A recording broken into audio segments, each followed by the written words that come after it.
Hello and welcome to this special edition of The Ultimate Entrepreneur with me, Jay Abraham.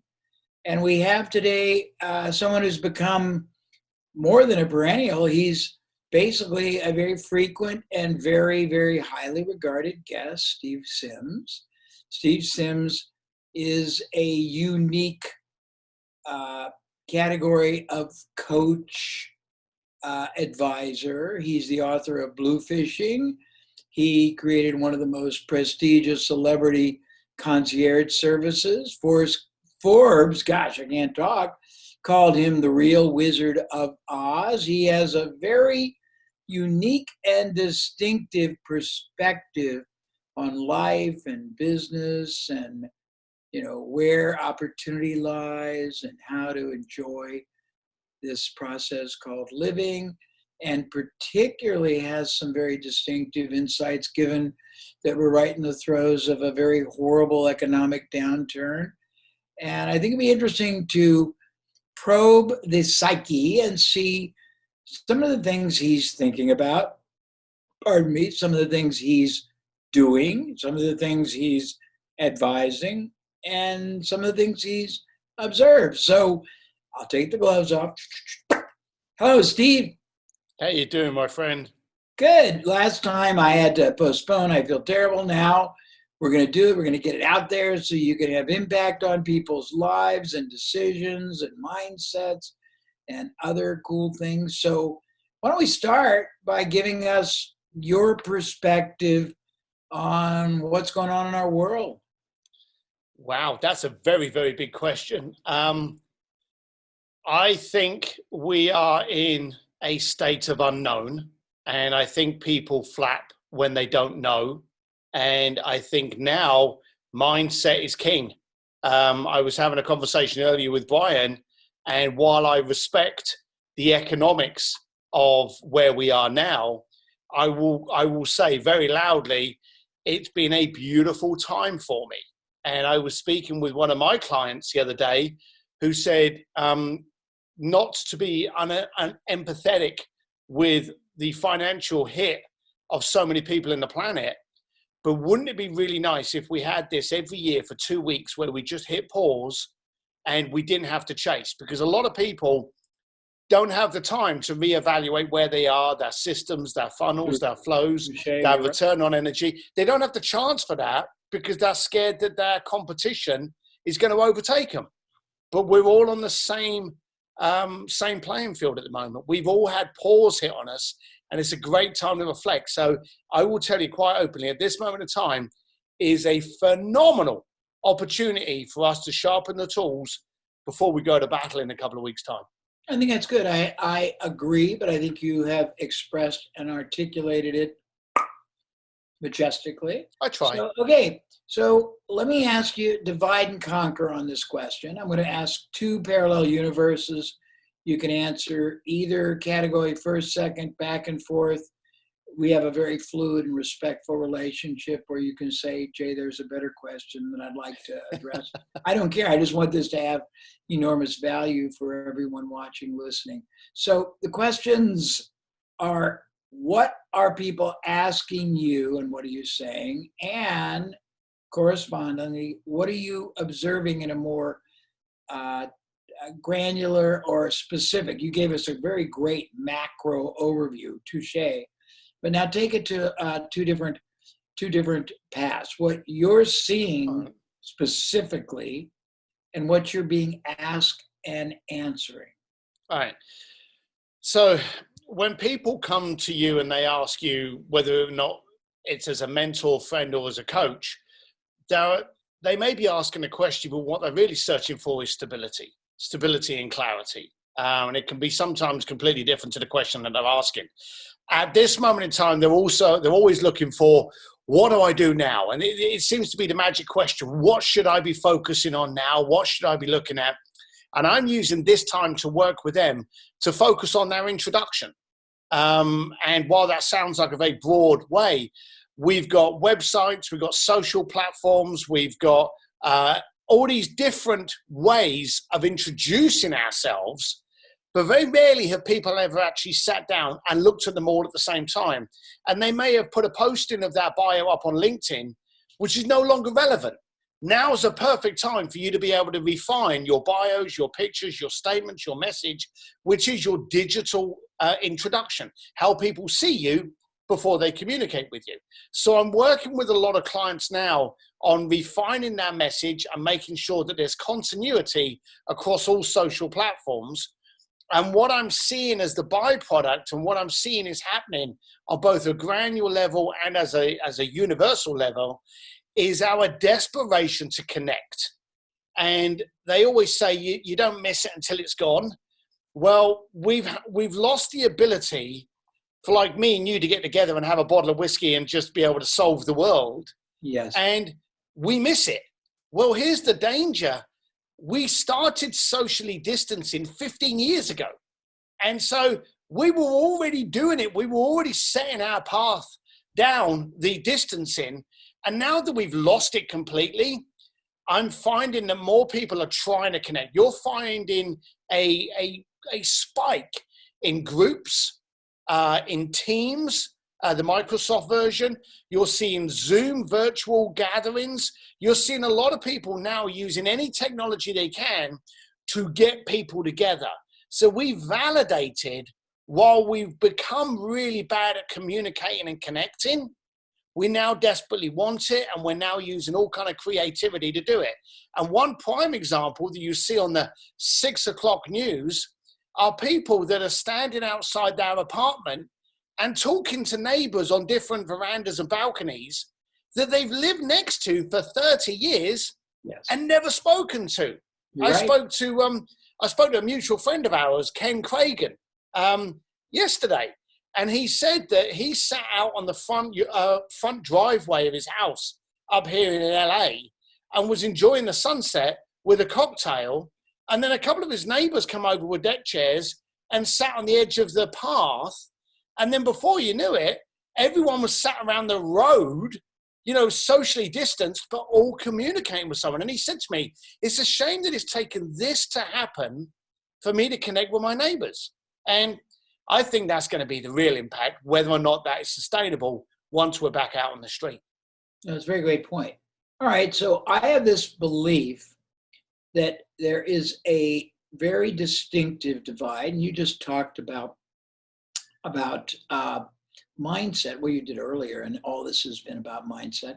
But I believe there are two categories of thinkers right now. There are the victims and the victors. There are the people who are crisis prepared and the ones that are opportunity ready, and they're very distinctively different. You may agree or may not. I like playing intellectual Rorschach with you. So give me whatever kind of ink blot response you want. No, I can't. You're completely correct. I'm a believer that the successful mind is the one that wakes up in the morning and says, where is my opportunity today? You know, we classically know that the richest man on a rainy day is the one selling an umbrella. So there are too many people out there that are cuddling the negativity on the TV and absorbing it. And they shouldn't. They should be distancing themselves from it and going, well, look, that's one side of the story. The other side of the story is I get to spend time with my wife. I get to spend time with my kids. Now, you've met Claire, and I nearly cried. She laid in bed with me the other day and she said, it's so beautiful that we're having this time together. And I know you're constantly on a plane as well. Yeah. But although we miss it a little bit, and I know me and you both love traveling, but let's be blunt, it's actually been quite nice not to get into an airport That's great. like a month. And every morning I woke up with the same beautiful woman that there were months that I'd spend a week, a month away and not be able to hug my wife. And so I think, again, is the mindset that you've got to discover what side of the fence are you? Are you a victim? Are you a victor? Are you absorbing the negativity? Are you repelling it? Are you going to be the one that dictates what you're going to do during that day? Or are you going to be the follower? I like that a lot. So you've, and I really admire this, you've got some very cool distinctions and some proprietary concepts that you gave. Well, you've always probably lived them in your business and your personal career, but you gave birth and you gave concreteness to them in your book, Bluefishing. Why don't you go through what you think are some of the most universal ones, which have always been drivers of higher, performance and higher, let's say, satisfaction, happiness, gratification, but today are even more critical if you want to really exceed and excel past the maddening crowd, which you should want to, because if you don't want to do that, then you want to basically, it's really quantum physics. You're going to grow or die. You're going to basically expand or contract. It's not static, is it? No, we're in a game. No one asked if you wanted to play. You're in it. And Yep. It's how you play, which is your only decision. You can go and sit on the sidelines and cry and let someone else kick the ball, or you can attack. I think one of the things that I've noticed about the people that I associate with, and the reason I labored on that word is because I am very conscious and focused on who I spend my time with, who I will absorb, who I will listen to, because they are going to dictate. You are the combination of the 5 people you know. So I'm very focused on, whenever I've got someone in my circle, what are they bringing to the party? So the first thing that I do is I'm very selfish and selective as to who gets to play in my sandpit, who's in my world. And I've noticed that there is a commonality. I have a lot of very intelligent, you are definitely up on the top of that list, a lot of very intelligent, articulate friends, which I am the opposite to that. But the one thing that I have noticed that makes us very similar is there's some DNA, there's a gene in us that's never grown up from that inquisitive child. I agree. And we sit there and we go, well, why can't I do this, Mum? Now, I remember being a little Irish kid from East London. You know, if Mum gave in and gave me a lollipop, well, I had the lollipop now, I wanted 2. Can I have 2, Mum? Why can't I have 2? You know, we constantly pushed because we wanted to see how far we could go. We wanted to exhaust the parameters. And of course, you know, every now and then you get in trouble. You do that with a business deal, you lose money. You do it with a relationship, it implodes. You know, every now and then we get a smack back. But I noticed that all of us like to see, okay, how far can we take it? How far can we be in control of the destination and the way we're heading? And again, today, I'm not going to be dictated to by CNN or Donald Trump's tweets or anything like that.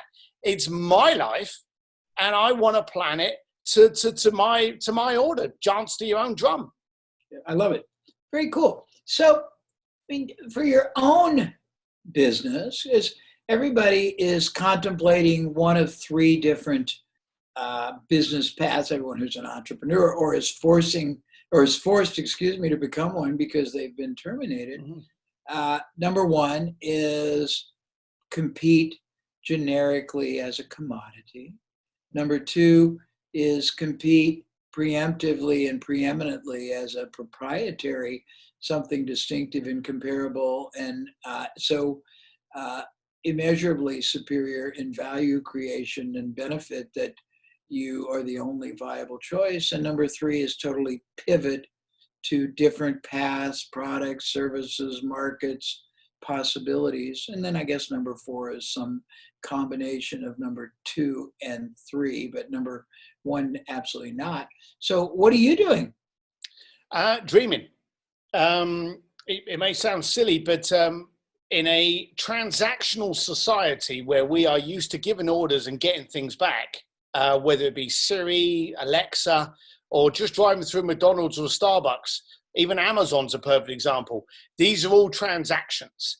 No one gives you suggestions. No one's ever phoned up Amazon and go, hey, I'm thinking of getting some toilet roll. Which one should I pick?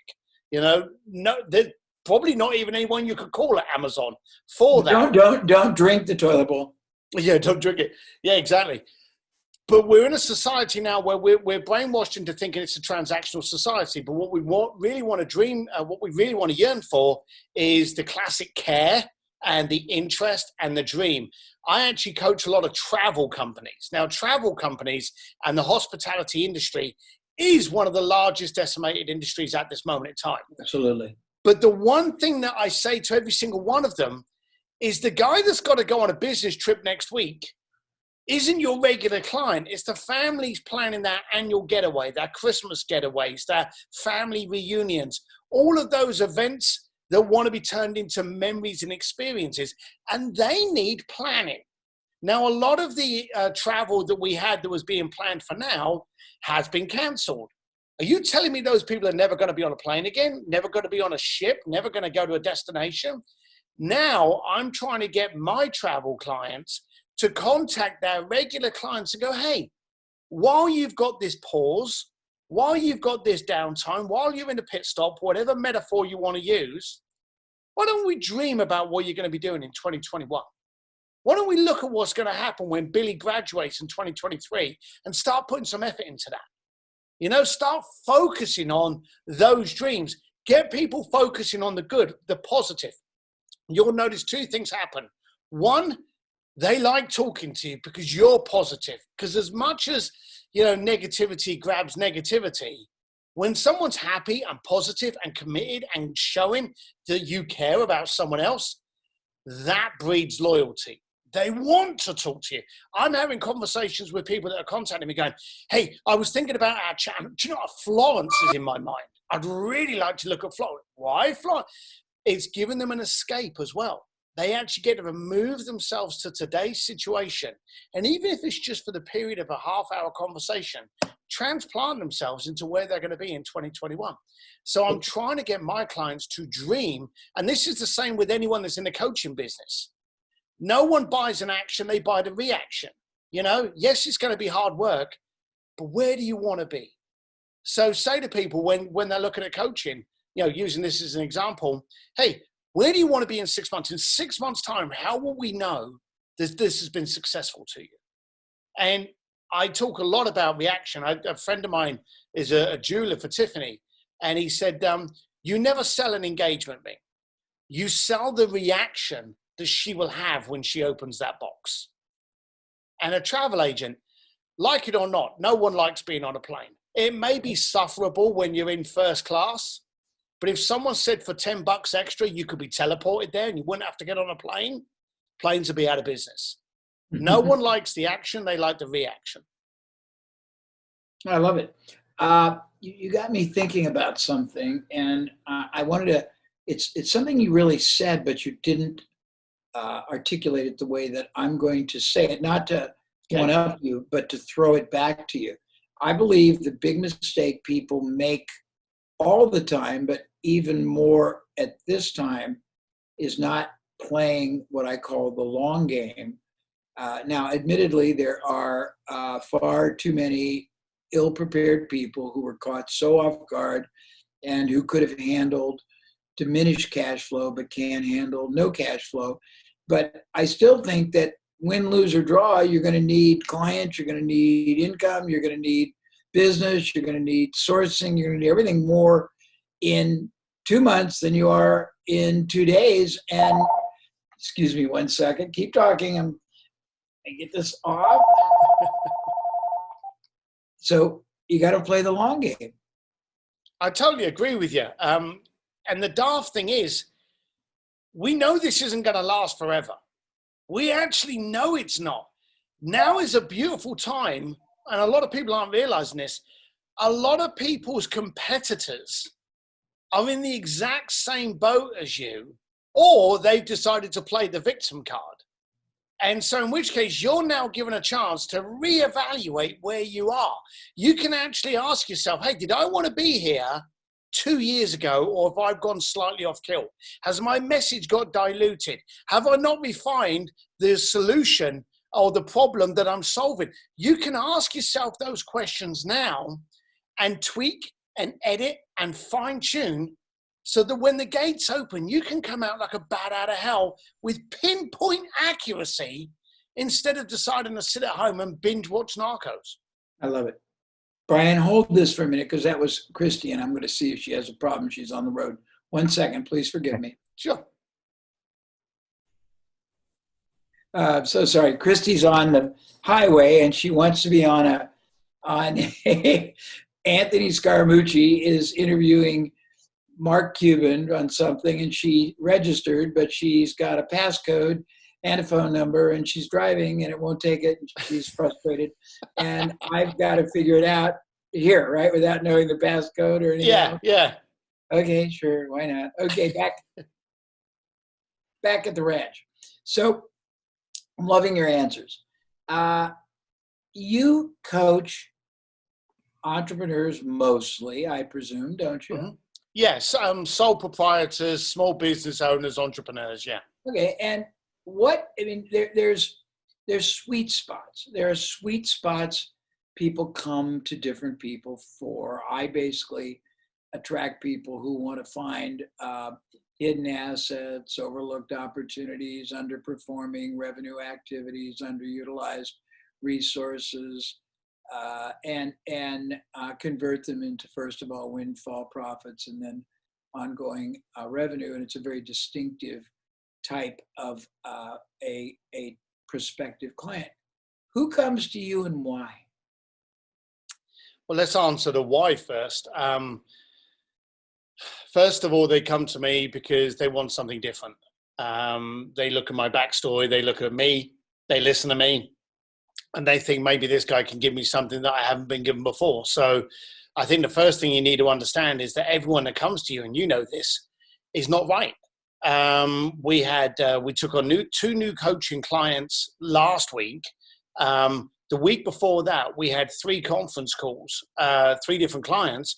Didn't take on a single one of those. Every single one of them was ready with the credit card, but we just weren't the right fit for what they wanted. So everyone should have mentorship. Everyone, when they can, should have coaching. I actually think everyone should have it now. And I've got a great belief that no one goes to the doctor when they're feeling great. They go there when shit's happening. Well, shit's happening. You need help. I think everyone now, if they can, should get a coach now, especially now, again, before the gates open up. So people come to me because they're looking for something different. Then the conversation is, well, what are you after? What are you hoping I'm bringing to the table? But the people that stay with me understand that they're in the communication business. They're in the people business. So a guy's never going to come to me because he's fine-tuning a piece of technology, unless he's coming to me because he wants to brand it, position it, communicate what the problem is that he solves. And a lot of people, sadly today, don't know how to communicate. And they've got caught up in the world of beautiful lingo, articulate words that they could never pronounce or spell. And they try to become someone who they're not. And I think with me, I have never applied any effort to actually be me. I've applied all my effort on solving someone's problem. So I think they come to me because they don't want the pretense of being somebody different. They want to be able to focus on their assets to find the clients that they deserve, that they want, and not the clients that they're getting, which are 2 different things. And then I help them to define what problem they're solving. It's very interesting. I've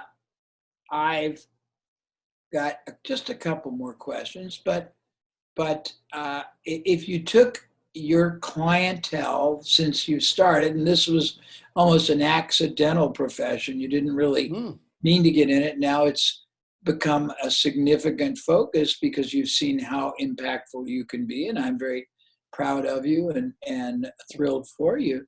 What's one success that really demonstrates how you use these abilities in behalf of somebody? And you can anonymize it, you can identify it, you can not even to discuss it. Well, I always love it when I hear from one of my clients that they've actually fired clients. I really like that because we take too many people actually take on a checkbook and not a client. And so my first way of educating people is to actually focus on the problem you solve, who you're solving it for, and to not adapt to other people's friction. So when someone says to me, oh, this client's a pain in the ass, but I make 50 grand out of them, I say, yeah, but then you come off of that 50 grand tired, shriveled, and you can't have any impact for the rest of the day. So I try to get people to refine their surroundings, both in who they work with, who their relationships are, and who their clients are. So when we actually create that disruption, and then we can start rebuilding with clarity. The common one I get is, I fired my clients, I fired my top salesperson because they were becoming arrogant, or they were cancerous in the society or group. And then they can work with a fine tune. And that's which I really, sounds weird for someone to call you and go, hey, I fired my clients. But then they're more happy, and they're more, the more ease. And as I've always said, I focus on an ROE, not an ROI, return on effort and energy. I want people to be able to put the energy in they get and to get it back multiplied. I don't want them being down, coarse, upset, tired at the end of the day just because they got money, because that's not life. And so that's what really kind of cheers me up. I like that. So last questions. So you bring on different clients, and while they have some uniform macro issues, they have unique micro issues. Do you have a progression that you follow, or is it adaptive to the scenario, or what? Well, you and I both know that everyone's problems are unique. Everyone thinks they've got a problem that no one's ever come across before, that, it's never been identified, and their situation is totally different. And I know this is weird, and you've probably never heard this before. You get all that kind of stuff. And then it comes down to the same, barrage of things. They're trying to put a square peg in a round hole. They don't know how to communicate. Their messaging's off. Their flow's wrong. There's no continuity in that brand. So the progression can change. I look at it like it's chapters in a book, but you may find that you'll work with the client on chapter 12 before you start on chapter 2, before you go to chapter 1. Sometimes you have to focus on where they are, that will lead them eventually back to the beginning of their story. And it's just a weird way of working with people, but you've got to shake them up a little bit to find out what's got to be fixed first. No.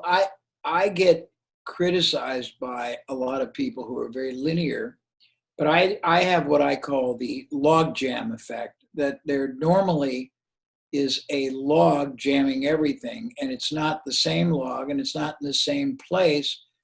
And if you don't remove that first, all the other work is not going to really have an impact, because it's all going to get, basically, it's going to get shut out when it hits that log jam. So you got to figure what it is and remove it before you can really do all the other work that's necessary. Well, how many times have you ever had a client come to you and they're having trouble with their business, and the last thing they did was spend 40 grand on developing a brilliant CRM program?